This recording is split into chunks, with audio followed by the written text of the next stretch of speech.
Olá, sou Lauren Escobar, do Estúdio Lauren Escobar, sou escritora, tenho 2 livrinhos publicados pela Livraria Cultura e pela Amazon, sou escritora espiritualista, entre outros. Eu escrevo, desenho, conto histórias, componho e canto. Eu canto para criança e canto hinos. Vamos dar sequência ao livro de Lucas.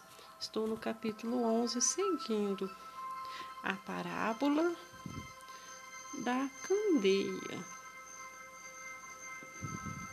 Ninguém, depois de acender uma candeia, põe em seu lugar escondido debaixo do alqueire, mas no velador, a fim de que os que entram vejam a luz.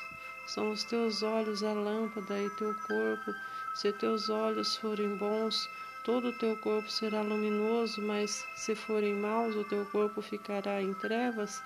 Reparta, pois, a luz que há em ti, não sejas trevas. Se porquanto todo o teu corpo for luminoso, sem ter qualquer parte em trevas, será todo resplandecente, como a candeia, quando te ilumina em plena luz. Jesus censura os fariseus. Ao falar Jesus essas palavras, um fariseu o convidou para ir comer com ele. Então, entrando, tomou lugar à mesa. O fariseu, porém, admirou-se ao ver que Jesus não se lavava primeiro antes de comer. O Senhor, porém, lhe disse: Vós, fariseus, limpais o exterior do corpo e do prato, mas vosso interior está cheio de rapina e perversidade. Insensatos, quem fez o exterior não é o mesmo que fez o interior? Antes da esmola do que tiverdes tudo, vos será limpo. Mas ai de vós, fariseus, porque dai o dízimo da hortelã, da arruda e de todas as hortaliças, e desprezais a justiça do amor de Deus. Devíeis, porém, fazer estas coisas sem omitir aquelas. Ai de vós, fariseus, porque gostais da primeira cadeira das sinagogas e saudações nas praças. Ai de vós, que sois como as sepulturas invisíveis sobre as quais os homens passam sem saber. Ai dos intérpretes da lei. Então, respondendo um dos intérpretes da lei, disse Jesus: Mestre, dizendo estas coisas também nos ofende a nós outros.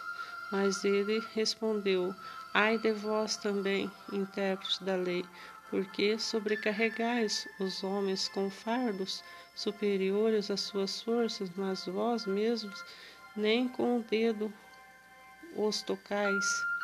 Ai de vós, porque edificais os túmulos dos profetas que vossos pais assassinaram.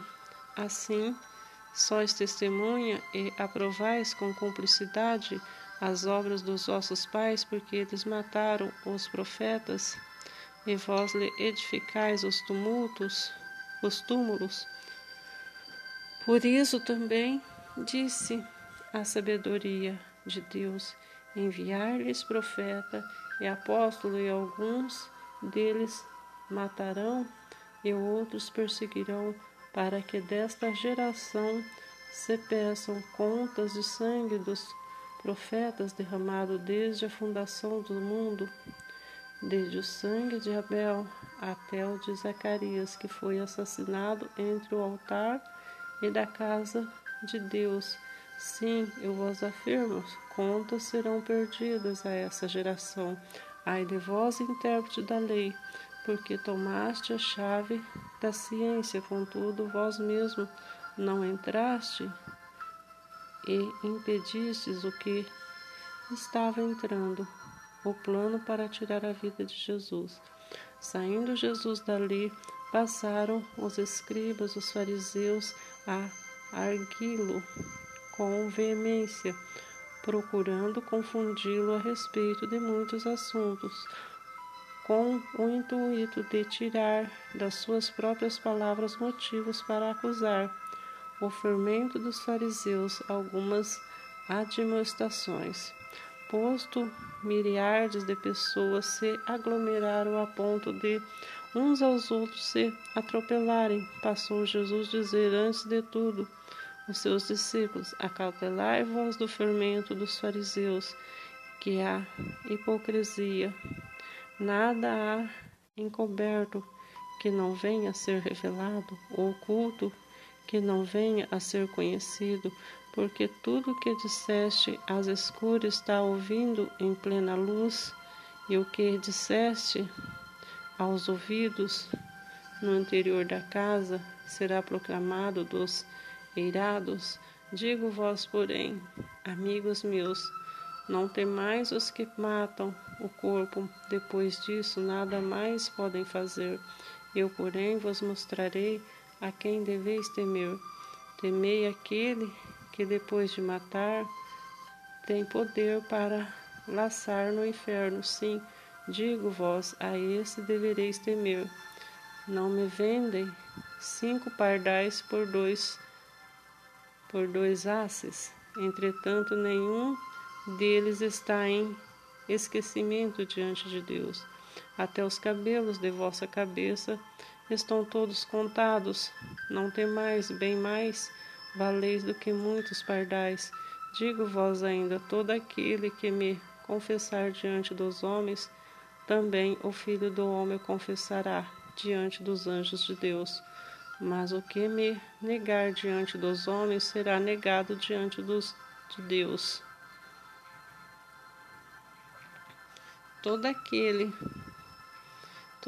que proferir uma palavra contra o Filho do Homem, isso lhe será perdoado, mas para o que blasfemar contra o Espírito Santo não haverá perdão.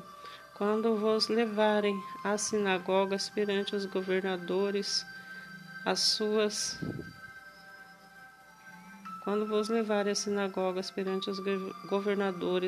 autoridades, não vos preocupeis quando ao modo por que respondereis,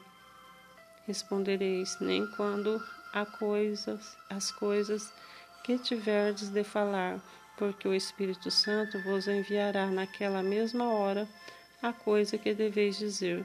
Jesus reprova a avareza. Nesse ponto, um homem que estava no meio da multidão lhe falou: Mestre, ordena meu irmão que reparta comigo a herança.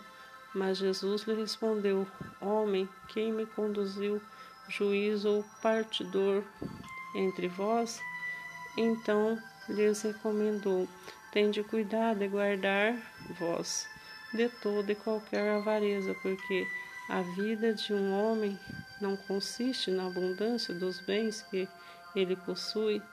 Ele proferiu ainda uma parábola, dizendo: O campo de um homem rico produziu com abundância, e arrazoava consigo mesmo, dizendo: Que falei, pois não tenho onde recolher os meus frutos? E disse: Farei disso, destruirei os meus celeiros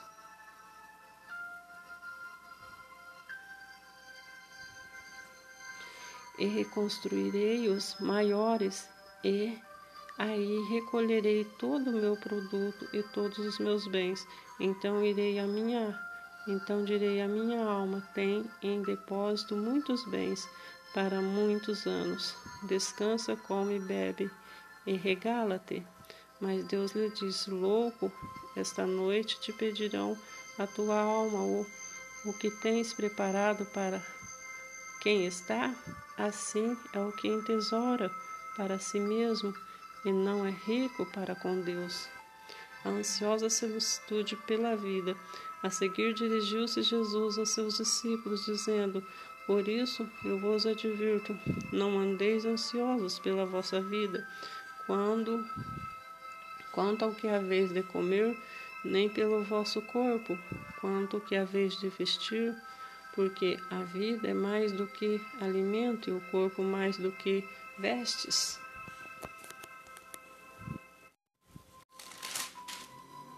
Observai os corvos, os quais não semeiam nem ceifam, não têm despensa nem celeiro, todavia Deus os sustenta. Quanto mais valeis do que as aves. Qual de vós, por ansioso que esteja, pode acrescentar um covado ao curso da vida? Se, portanto, nada podeis fazer quanto às coisas mínimas, por que andais ansioso pelas outras? Observar os lírios, eles não fiam, nem tecem, e contudo vos afirmo que nem Salomão, nem toda a sua glória, se revestiu como qualquer deles. Ora, se Deus veste assim a erva que hoje está no campo e amanhã lançada ao forno, quanto mais tratar-se de vós, homens de pequena fé. Não andeis, pois, a indignar o que haveis de comer e beber, e vós entregueis as inquietações? Porque os gentios de todo o mundo é que procuravam estas coisas, mas vosso Pai sabe que necessitais dela. Buscai antes de tudo o seu reino, e estas coisas vos serão acrescentadas. Não temais, ó pequenino rebanho, porque vosso Pai agradou em dar-nos o seu reino. Vendei os vossos bens e dai esmola, fazei para nós outros bolsos que não desgastem, tesouro inextinguível nos céus, onde não chega o ladrão, nem a traça consome, porque onde está o vosso tesouro, aí está também vosso coração. A parábola do servo vigilante. Cingido esteja o vosso corpo, e acesas as vossas candeias. Sede vós semelhante a homens que esperam pelo seu Senhor, ao voltar ele das festas de casamento, para que, quando vier a bater a porta, logo lhe abram. Bem-aventurados aqueles servos a quem o Senhor, quando vier, os encontre vigilantes. Em verdade vos afirmo que ele há de cingir, dar-lhes lugar à mesa e aproximar-se, os servirá. Quer ele venha na segunda vigília, quer na terceira, bem-aventurados serão eles.